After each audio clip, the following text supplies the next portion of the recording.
Ei, galera do canal! Antes de mergulharmos nessa jornada incrível pela história bíblica, se você ama essas narrativas que misturam lições eternas com toques da vida real, faz o seguinte: inscreva-se agora no canal, ative o sininho para não perder nenhum vídeo, curta este aqui e compartilhe com aquele amigo que precisa de uma dose de inspiração.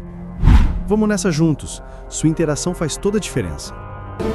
Imagine isso, você é o guardião de um legado sagrado, um homem que todo mundo olha com reverência, mas dentro de casa, caos reina absoluto. Seus filhos, que deviam ser sua maior glória, viram veneno que corrói tudo. E o pior, você vê isso acontecendo dia após dia, mas o silêncio vira cúmplice.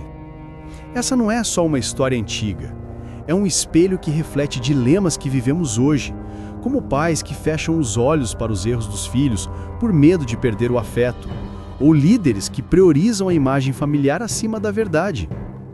Fique comigo até o final, porque essa narrativa sobre Eli e a queda de sua casa não é só um alerta, é um bálsamo para quem já se sentiu preso nessa teia de silêncio.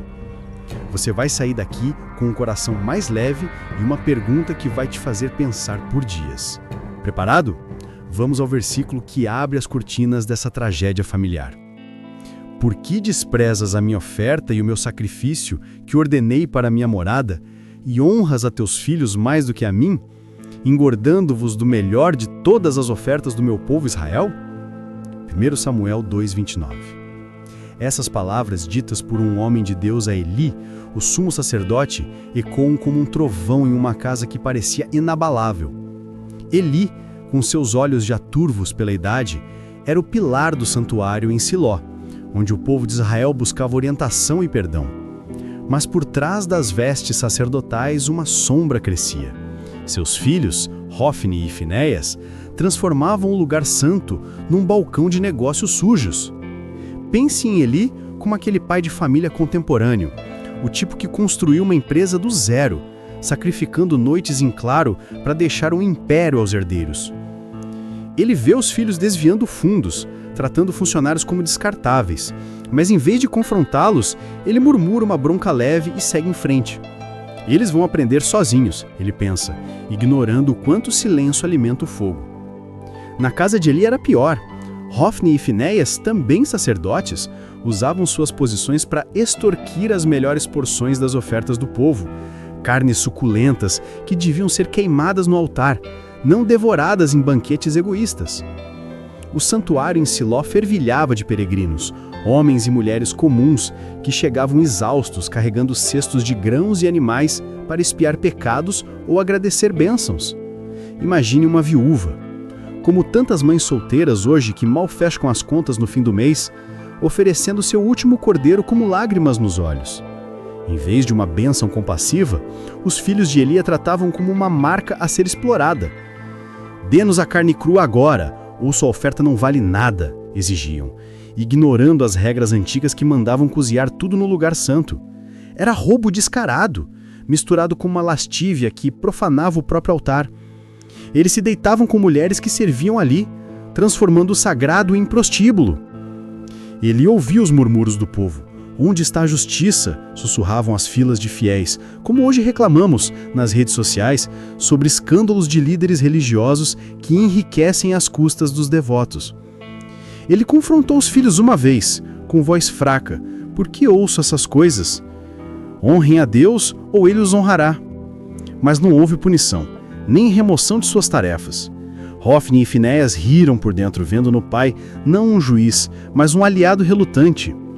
O silêncio de Eli não era só fraqueza, era uma escolha, enraizado no amor distorcido que prefere a paz ilusória à correção dolorosa. Enquanto isso, uma luz tímida surgia no horizonte. Samuel, o menino dedicado ao serviço por sua mãe Ana, que outrora chorava esterilidade como tantas mulheres enfrentam infertilidade, hoje virando noites em oração. Eli o criava como um filho adotivo no santuário, ensinando aos rituais com mãos trêmulas. Samuel, com olhos curiosos e coração puro, contrastava com os irmãos mais velhos como um raio de sol numa caverna úmida. Mas mesmo ali, Eli falhava em moldar o futuro. Ele não via que, ao poupar os filhos da disciplina, estava condenando não só a si, mas ao menino que podia restaurar a ordem. Os anos passavam e o povo de Israel, pressionado pelos filisteus, inimigos implacáveis como as crises econômicas que nos esmagam hoje, clamava por vitórias divinas.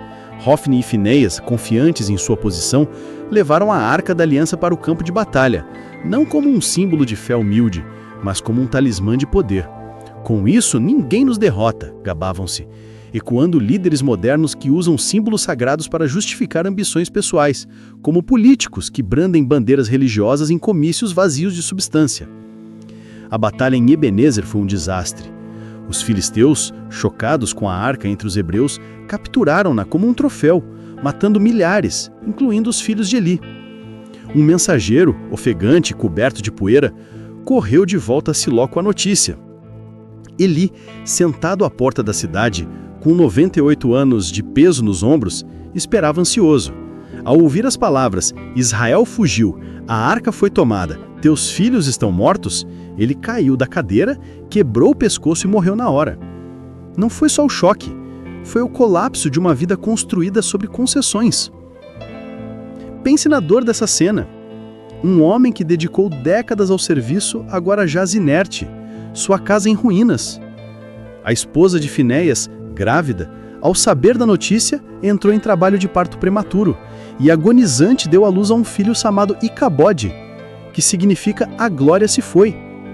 Era o fim de uma linhagem sacerdotal, profetizado anos antes por um homem de Deus anônimo, que advertiu Eli: teus filhos não envelhecerão, um sacerdote fiel virá em teu lugar. Samuel, o jovem observador, assumiria esse manto. Mas a lição pairava pesada. O que acontece quando o amor vira leniência? Humanizando isso, lembre-se de famílias que conhecemos. O pai que ignora o vício do filho em jogos de azar, achando que ele é jovem, vai passar, até que a dívida engole a herança. Ou a mãe que defende a filha em brigas escolares, sem questionar o bullying que ela impõe aos outros, preservando a imagem de minha princesinha. Eli não era mau, ele era humano, preso no medo de solidão. Seus olhos fracos viam o mundo borrado, mas o coração via ainda menos claro. Ele honrava os filhos acima do dever, como pais hoje que cancelam viagens familiares para trabalhar mais, só para depois se arrependerem do tempo perdido, mas invertido, priorizando o erro em vez da correção. No santuário vazio, Samuel crescia, ouvindo a voz de Deus pela primeira vez em uma noite silenciosa. Samuel! Samuel! Chamou a voz e o menino correu a Eli, achando ser ele. 3 vezes isso aconteceu, até que Eli, guiado por intuição cansada, disse: se ele te chamar, responda: fala, Senhor, teu servo ouve. Foi um momento de transição, o velho sacerdote passando o bastão, não por escolha, mas por necessidade. Samuel ouviu o julgamento final sobre a casa de Eli. Eu o avisei, mas ele não ouviu. O conforto aqui? Deus não abandona o legado, ele o reconstrói sobre bases sólidas. Enquanto a arca vagava entre os filisteus, causando pragas e pânico, ratos e tumores que aterrorizavam como pandemias modernas que nos forçam a repensar prioridades, ela voltava eventualmente a Israel. Mas a casa de Eli, irreparável. Seus descendentes foram reduzidos a mendigos pedindo pão no altar. Um lembrete cruel de como o pecado não punido ecoa gerações. Hoje, vemos isso em dinastias empresariais que caem por nepotismo ou em igrejas onde filhos de pastores repetem abusos sem freio. A lição? Correção não é rejeição, é o ato de amor mais corajoso. Os filisteus, ao devolverem a arca, ofereceram ouro e joias como resgate, temerosos do poder invisível que os afligia. Era humilhação disfarçada de generosidade, como empresas que doam depois de escândalos para limpar a imagem. Israel, porém, aprendeu devagar. O santuário em Siló nunca mais foi o mesmo, pavimentando o caminho para o templo de Salomão. Eli, em sua queda, inadvertidamente abriu espaço para algo maior. Um lembrete de que nossas falhas podem ser o solo fértil para o crescimento alheio. Samuel, agora adulto, viajava por Israel erguendo altares onde o povo se arrependia. Ele confrontava reis e juízes com verdade nua, sem o titubeio de Eli. Seus filhos, ironicamente, repetiriam erros semelhantes mais tarde, mas Samuel, lição aprendida, os repreenderia, ou pelo menos tentaria. A história cíclica da Bíblia nos conforta. Ninguém é perfeito, mas o ciclo pode ser quebrado com um basta dito a tempo. Pense nos peregrinos de Siló, que voltavam ano após ano, apesar das injustiças. Eles representam nós, que persistimos em comunidades falhas, esperando mudança. O conforto de Eli, sua história nos liberta do perfeccionismo. Deus chamou Samuel apesar do caos ao redor. Hoje, se você é pai, líder ou simplesmente humano, saiba, corrigir dói, mas o silêncio sangra mais. A profecia se cumpriu integralmente. A linhagem de Eli foi cortada do sacerdócio e Sadoc, da casa de Eleazar, irmão de Eli, assumiu. Era justiça poética, como promoções merecidas em empresas que demitem os corruptos. Mas o verdadeiro herói, o povo anônimo que continuou fiel, como vizinhos que apoiam famílias em crise, provando que a glória perdida em uma casa pode ser encontrada na comunidade. Enquanto a arca vagava em Kiriat Jearim, aguardando o próximo capítulo, Israel chorava sua perda.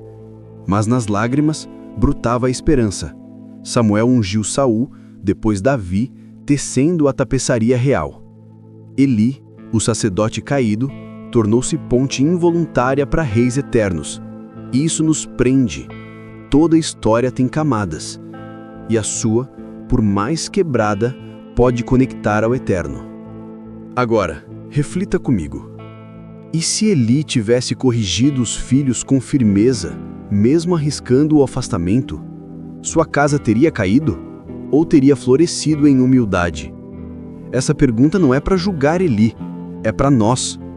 Talvez você pense, eu faria diferente, sentindo um alívio culpado. Ou, eu sou como ele, paralisado pelo medo, e isso dói, mas abre portas para mudança. Ou ainda, graças a Deus por segundas chances e um sorriso surge. Qualquer reação é válida, ela te move. Me conte nos comentários, em que área da sua vida o silêncio está custando caro? Sua resposta pode inspirar alguém hoje. Galera, chegamos ao fim dessa jornada emocionante pela queda da casa de Eli, uma lição que humaniza a fé e nos convida a agir com coragem. Se isso tocou seu coração, inscreva-se no canal para mais roteiros assim, curta o vídeo se ele te fez refletir e compartilhe com o máximo de pessoas possível. Quem sabe sua partilha não corrija um silêncio em outra vida. Vejo vocês no próximo vídeo, fiquem bem e até breve.